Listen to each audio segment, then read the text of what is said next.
Welcome to NEXION, where stories of the unknown, the unresolved, and the unimaginable come to life. In this series, we take you deep into mysteries that have defied answers. Cases that linger in the collective consciousness like unfinished puzzles, waiting for truth to surface. Tonight, we revisit one of the most haunting, unsolved disappearances in modern American history. The vanishing of Maura Murray. It was February 9th, 2004, a freezing winter evening in New Hampshire.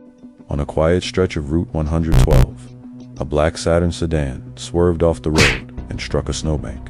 Within minutes, the driver was gone, vanished into the frigid night. No footprints leading away, no trace of struggle, no evidence of where she went. That driver was 21-year-old Maura Murray, a nursing student with a promising future, whose sudden disappearance sparked one of the most enduring mysteries in the United States. For nearly 2 decades, theories have swirled. Was Maura running away from her life? Was she abducted by a stranger or someone she knew? Did she fall victim to the harsh wilderness? Or is there a deeper conspiracy hidden in the shadows of small-town America?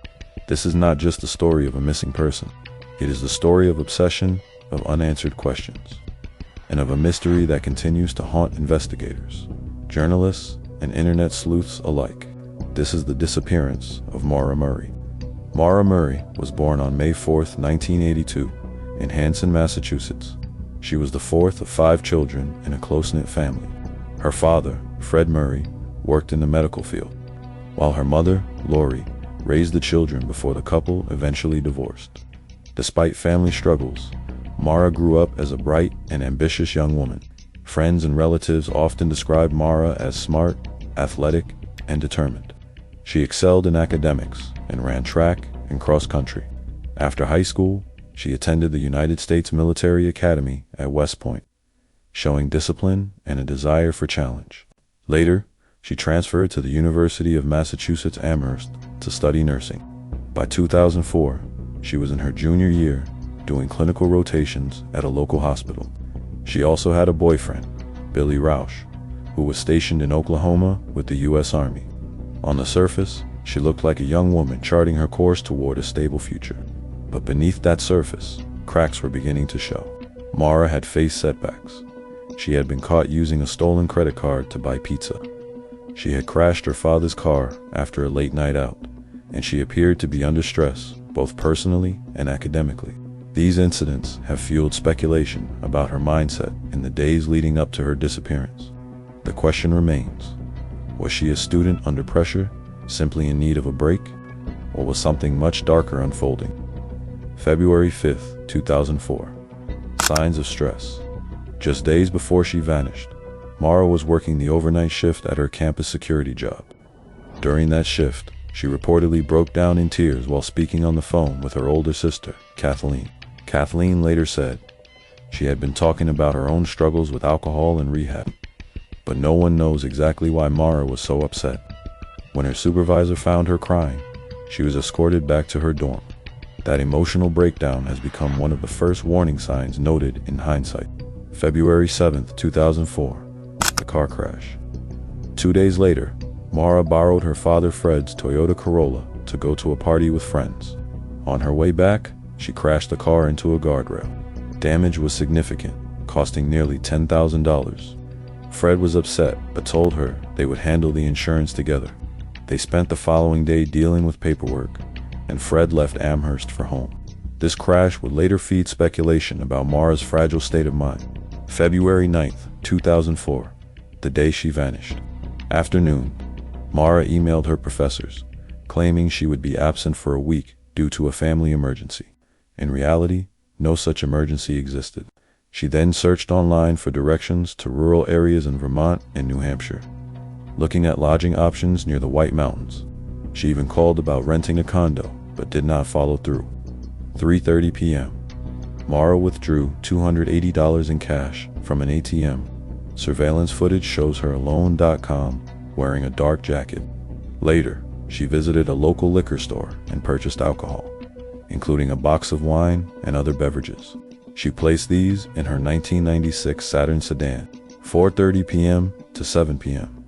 Maura began driving north from Massachusetts toward New Hampshire. No one knows her exact intended destination. Cell phone records suggest she never made any calls after this point. 7:27 p.m.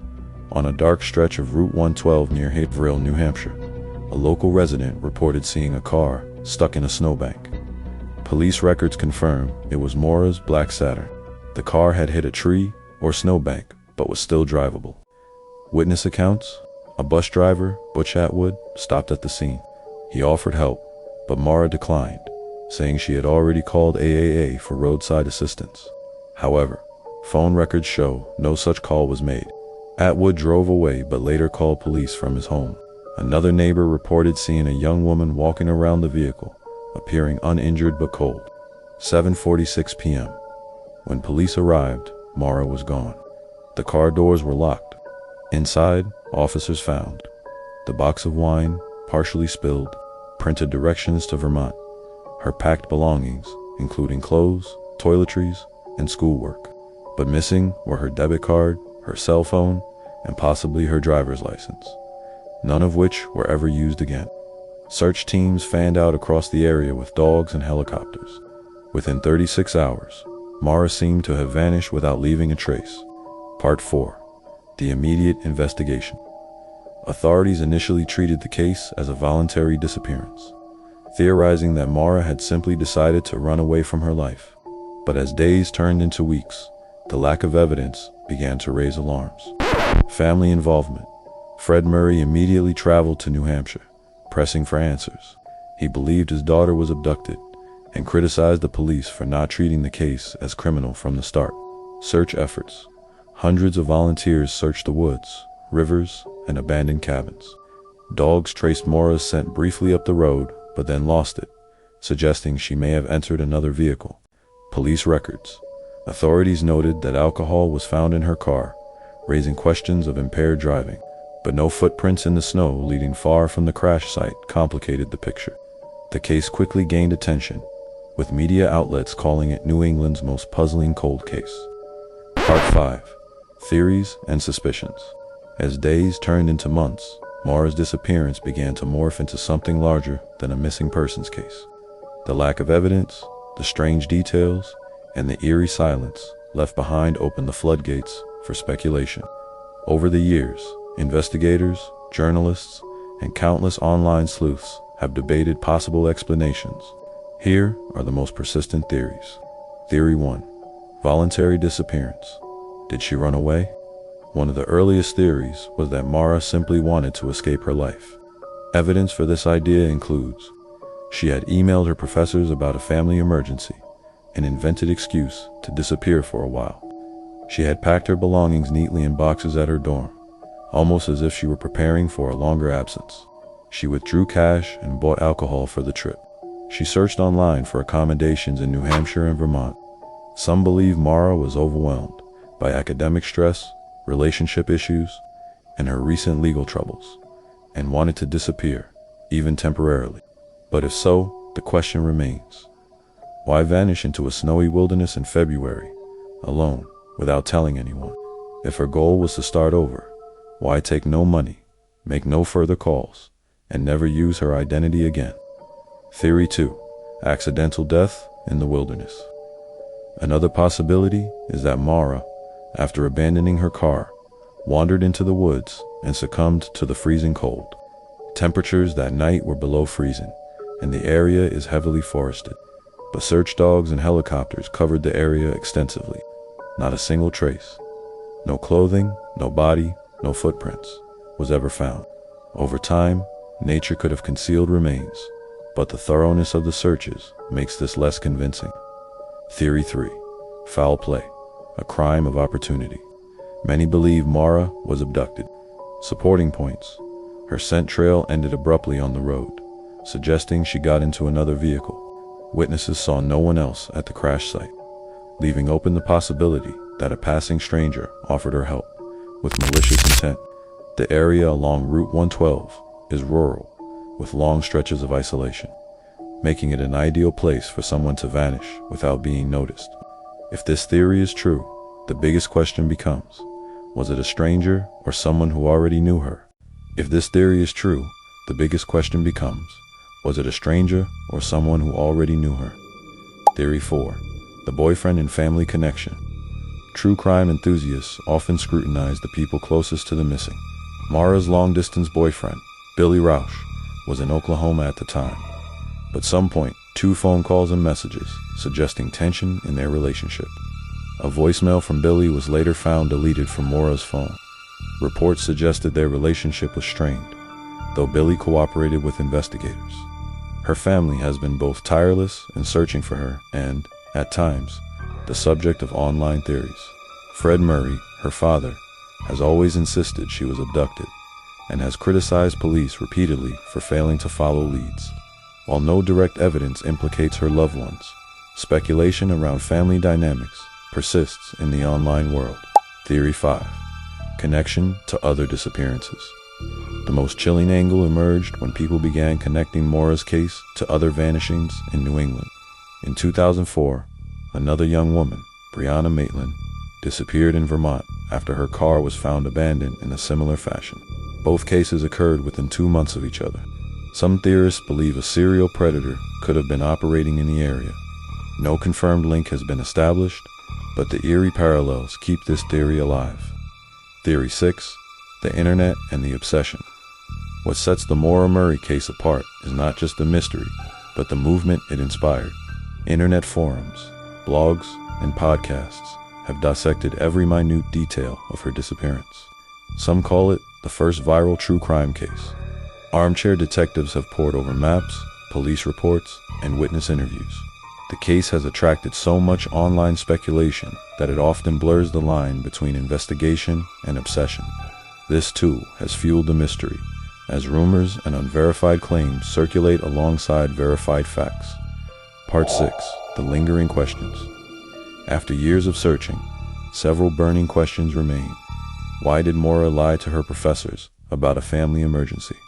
What was her true destination that night? Why was she driving alone, with alcohol, toward an isolated mountain area in winter? Did she willingly leave her life behind, or did she encounter a predator on that dark road? Each clue seems to lead to another dead end. The case feels like a puzzle with missing pieces, and the silence from that night in 2004 continues to echo. Part 7. The Legacy and Cultural Impact. The disappearance of Maura Murray did more than devastate her family. It became a cultural phenomenon in the true crime world. Family's relentless fight. Fred Murray, Maura's father, has never stopped searching. For years, he returned to New Hampshire, demanding renewed searches, pressuring law enforcement, and speaking to the media.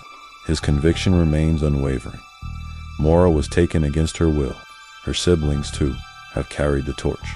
They have given interviews, attended vigils, and worked with journalists to keep her story alive. To them, Maura is not a mystery. She is a daughter, a sister, a loved one who deserves answers. The media spotlight, what began as local coverage, quickly grew into national headlines. Over time, Maura's case gained traction on major networks like CNN and Fox News. True crime documentaries, including Oxygen's The Disappearance of Maura Murray, countless podcasts and YouTube series that analyzed every theory. Some call Maura the poster child of internet sleuthing. Her case was one of the first to explode online, as message boards like Web Sleuths and Reddit attracted thousands of amateur detectives. This online obsession, while keeping her memory alive, has had mixed consequences. On one hand, it has generated tips and theories. On the other, it has sometimes intruded on the privacy of her family and spread misinformation. The true crime internet boom. Many historians of media point to Maura's disappearance as a turning point. Before podcasts like Serial or the Netflix boom of true crime documentaries, Maura's story showed the power of digital communities in shaping the case. It blurred the line between fact and speculation, between justice and voyeurism. To this day, if you type her name into any search engine, you'll find countless pages dedicated to unraveling the mystery. Part 8. Renewed searches and recent developments. Over the years, new searches have been conducted. Cadaver dogs, ground-penetrating radar, and state police units have combed through properties along Route 112. At one point, a house near the crash site was even excavated. After rumors of suspicious activity, but nothing conclusive was found. In 2019, human bone fragments were discovered near Loon Mountain, not far from where Maura disappeared. For months, speculation soared. Could this finally be her? But DNA testing later confirmed the remains did not belong to Maura. The case remains officially unsolved, classified as a missing persons case. The FBI and New Hampshire authorities still accept tips, and her family continues to hold out hope. Part 9. Why this case still matters. The Maura Murray case is more than an unsolved mystery. It reflects broader questions about human nature, media, and justice. 1. The fragility of life. How a promising young woman could vanish in a moment, leaving only questions behind. 2. The power of storytelling. How one case can capture the imagination of millions, creating a worldwide conversation. 3. The limits of investigation. Despite technology, manpower, and attention, some mysteries refuse to yield their truth. For her family, the case is not folklore. It is pain, an endless waiting game with no closure. For the rest of the world, it is a chilling reminder. Sometimes people vanish, and sometimes answers never come. Part 10. Final Fantasy. Maura Murray left her dorm room on a cold February afternoon and drove into the mountains of New Hampshire. She never came home. What happened in those crucial minutes after her crash remains one of America's most haunting mysteries. Was she running from her life, or did something or someone cut it short? After nearly 2 decades, the questions remain, echoing across Route 112, like whispers in the winter air. For her family, hope endures. For investigators, the trail remains cold. And for the rest of us, Maura's story is a reminder that sometimes the truth is not lost. It is waiting to be found. This has been NEXION. Thank you for joining us as we journeyed into the shadows of the disappearance of Maura Murray. Until next time, keep searching, keep questioning, and never stop seeking the truth.